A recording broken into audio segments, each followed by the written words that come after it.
करना है तो आप उसको तुरंत लिखो। ये आपका होमवर्क है, आप हमको लिख करके आज दिखाएंगे या कल दिखाइएगा जरूर ये क्वेश्चन जो अभी हम दिए थे कि भारत एक विकासशील देश है ना कि विकसित। ये कैसे, ये तथ्य कितना सत्य है पुष्टि कीजिए। ठीक है, ये आपका होमवर्क है। दूसरा होमवर्क ये है कि फिर से आपको लिखना है, दोनों सुभद्रा तुम भी वैदिक समाज की विशेषताओं का वर्णन कीजिए। या दूसरा सवाल दूसरे तरीके से, ऋग वैदिक समाज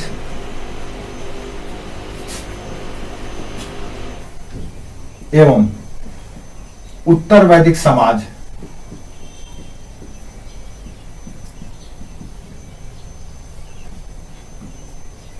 के बुनियादी अंतरों को स्पष्ट करें। यह क्वेश्चन है आपका। ऋग वैदिक समाज एवं उत्तर वैदिक समाज के बुनियादी अंतरों को स्पष्ट करें। क्वेश्चन यह है कि ऋग वैदिक समाज या उत्तर वैदिक समाज ऋग वैदिक समाज से कैसे भिन्न था, किन किन मामलों में भिन्न हो गया था, उसको बताना है।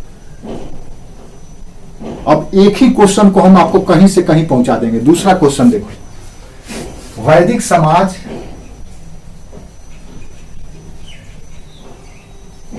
का ऋणी है भारतीय समाज। वैदिक समाज का ऋणी है, नेक्स्ट क्वेश्चन है, वर्तमान भारतीय समाज। कैसे, परीक्षण करें। दूसरा क्वेश्चन है, वैदिक समाज का ऋणी है वर्तमान भारतीय समाज, कैसे, इसका परीक्षण करें। तीसरा क्वेश्चन, भारत में महिलाओं की स्थिति हमेशा ही, ये सोशल जस्टिस और सोशल इक्विलिटी के पेपर, जीएस का पेपर में आपका वो क्वेश्चन आएगा। हालांकि ये सब भी आएगा लेकिन वो प्योर हो गया है। भारत में महिलाओं की स्थिति हमेशा ही समाज में दोयम दर्जे की रही है।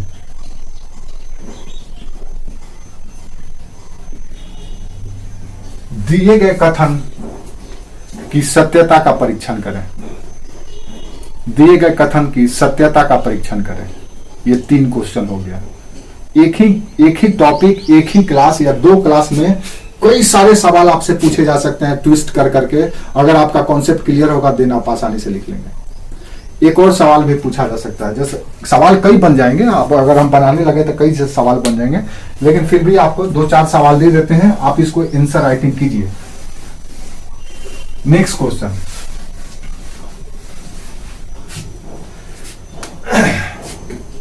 वर्ण व्यवस्था एक अनमोल प्रयोग था, लेकिन इसकी विकृति कालांतर में भारतीय समाज के लिए अभिशाप बन गया। कैसे, आलोचनात्मक परीक्षण करें। अब ये छोड़ दो, ये सब जो टैलेंट्स वर्ड्स है इसको छोड़ दो, इसको बता देंगे किसी दिन इसका मतलब क्या होता है। वो तब आपको समझ में आएगा जब थोड़ा सा सब्जेक्ट को, टॉपिक को समझने लगेंगे तब। तो आप बस यही लिखो कि कैसे। एक क्वेश्चन दूसरा है कि वर्ण व्यवस्था एक अनमोल प्रयोग था। आप लिख सकते हैं कि यहां पे कि ऋग वैदिक या वैदिक वर्ण व्यवस्था एक अनमोल प्रयोग था, लेकिन इसकी विकृति कालांतर में भारतीय समाज के लिए अभिशाप बन गई या बन गया। कैसे, ठीक है। इस तरह से कई क्वेश्चन बनेंगे अगर आप समझ। नेक्स्ट क्वेश्चन, आश्रम व्यवस्था आज भी प्रासंगिक है।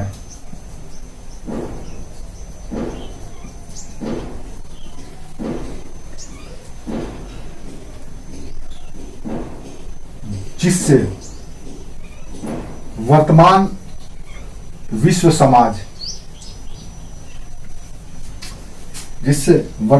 विश्व समाज मार्गदर्शन प्राप्त कर सकता है।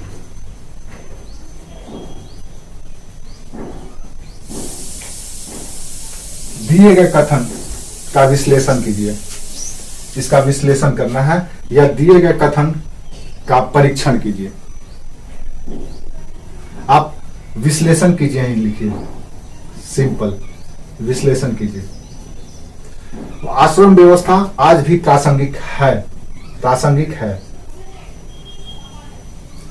जिससे वर्तमान विश्व समाज मार्गदर्शन प्राप्त कर सकता है। विश्लेषण कीजिए। अगर आप आश्रम व्यवस्था को समझ रहे हैं, उसके मर्म को समझ रहे हैं, उसके उद्देश्य को समझ रहे हैं, उसके तकनीक को समझ रहे हैं, आप आसानी से अभी से जोड़ सकते हैं।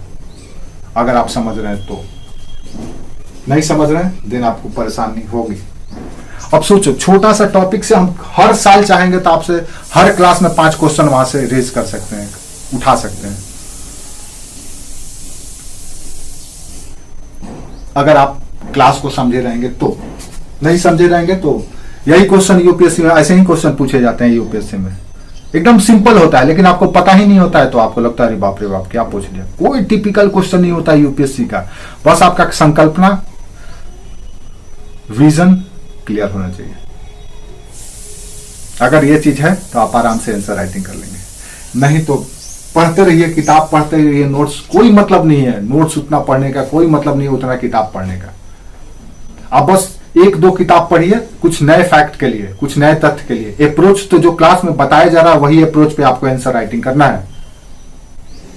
ये ना कि किसी दूसरे किताब को पढ़ लिए और जाकर के वो अप्रोच में आंसर राइटिंग कर दिए तो दिक्कत हो जाएगा। क्योंकि अप्रोच आपका निर्धारित होता है वर्तमान की सरकार पे कि केंद्र में किसकी सरकार बैठी हुई है, उसी अप्रोच में आपको आंसर राइटिंग करना है। अब जा करके यहाँ पर वर्ण व्यवस्था, आश्रम व्यवस्था की बुराई करने लगिएगा अभी की सरकार में, तो आपको कितना नंबर मिलेगा। और ये गलत है, आप अगर इसकी बुराई करते हैं तो गलत करते हैं। ये पूरे का पूरा साइंटिफिक और प्रैक्टिकल चीज था। बाद में भले ही उसमें जटिलता आ गई हो, बाद में भले ही उसमें कुछ खराबियां आ गई हो। जैसे हर एक टेक्नोलॉजी शुरू में बहुत स्मूथ होता है। आप नए गाड़ी लेंगे तो आप आराम से जैसे मन तैसे यूज करते हैं, बड़ी स्मूथ होता है। लेकिन जैसे जैसे पुराना होता है उसमें समस्याएं आने लगती है। कभी तेल खाने लगेगा, कभी माइलेज कम हो जाएगा, कभी ब्रेक नहीं पकड़ेगा, कभी क्लच काम नहीं करेगा, कभी क्लच प्लेट जल जाएगा, कभी मोबिल, पता नहीं क्या क्या समस्या, हॉर्न नहीं बजेगा। तो वो जैसे जैसे आप पुराना होंगे वो समस्याएं आती चली जाएंगी। तो आपको एकदम स्मूथ तरीके से लिखना है, स्मूथ समझ करके लिखना है। कोई सिस्टम खराब नहीं होता है, बाद में खराब हो जाता है। आप ऐसे सोचिए। हाँ, ये इतने सारे क्वेश्चन दिए हैं। अगर आप इन सारे क्वेश्चन को जिस दिन हमको लिख करके आप लोगों को इतना सारा ये होमवर्क है, आपका ये नोट्स तैयार हो जाएगा मेंस का। आप लिख करके देखो, आपका ये नोट्स तैयार हो जाएगा। आपको बुक भी भेज दिए हैं। आपको जिन बुक के आधार पर आपको नोट्स बनाना है या आंसर राइटिंग करना है, आपको आज हमने बुक भेजा है। उसी बुक को लीजिए, एनसीईआरटी का बुक है, वो बुक है, बस इसी बुक पर आप अपना आंसर कंप्लीट कर दीजिए। जो हमने बताया है, जो हमने सिखाया, वो कॉन्सेप्ट, उसी स्ट्रेटेजी, उसी मेथड पे कुछ नए फैक्ट अगर डालना है तो ठीक है, नहीं भी अभी डालेंगे तो भी चलेगा। आप इन आंसर को लिख करके तो दिखाइए। जिस दिन स्मूथली लिखने लगेंगे उस दिन आपका मेंस क्लियर हो जाएगा। ऐसे सिर्फ कोरी कल्पना करने से कुछ नहीं होगा, आपको टाइम देना पड़ेगा। यूपीएससी में शॉर्टकट का कोई रास्ता नहीं होता है। यूपीएससी का जो मार्ग है, जो रास्ते हैं, उसी रास्ते पे चलना है। सिलेक्शन उसी का होता है जो उस मार्ग से नहीं भटकता है। जो उस मार्ग से शॉर्टकट का मार्ग या दूसरा मार्ग अपनाता है, सिलेक्शन उसका नहीं होता है। और ये मार्ग समझते समझते लड़कों का उम्र निकल जाता है। और बहुत सारे लड़के तो ऐसे होते हैं कि बेचारे गलती से उसी मार्ग पर चलते चले जाते हैं और सिलेक्शन हो जाता है, उनको मार्ग के बारे में पता भी नहीं होता है। वो डर के सिलेक्ट हो जाते हैं। उनको लगता है कि मेरा होगा कि नहीं होगा, लेकिन वो बेचारे कहीं ना कहीं सही मार्ग पे जा रहे थे, सही दिशा में लिख रहे थे। उनके जो गाइड थे उन्होंने बोल करके रखा था कि ऐसे ही चलो।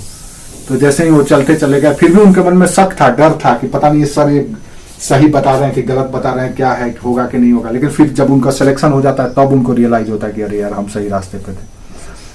आपको भी ऐसे ही चलना पड़ेगा, ठीक है, तब जाकर के यूपीएससी क्रैक होगा।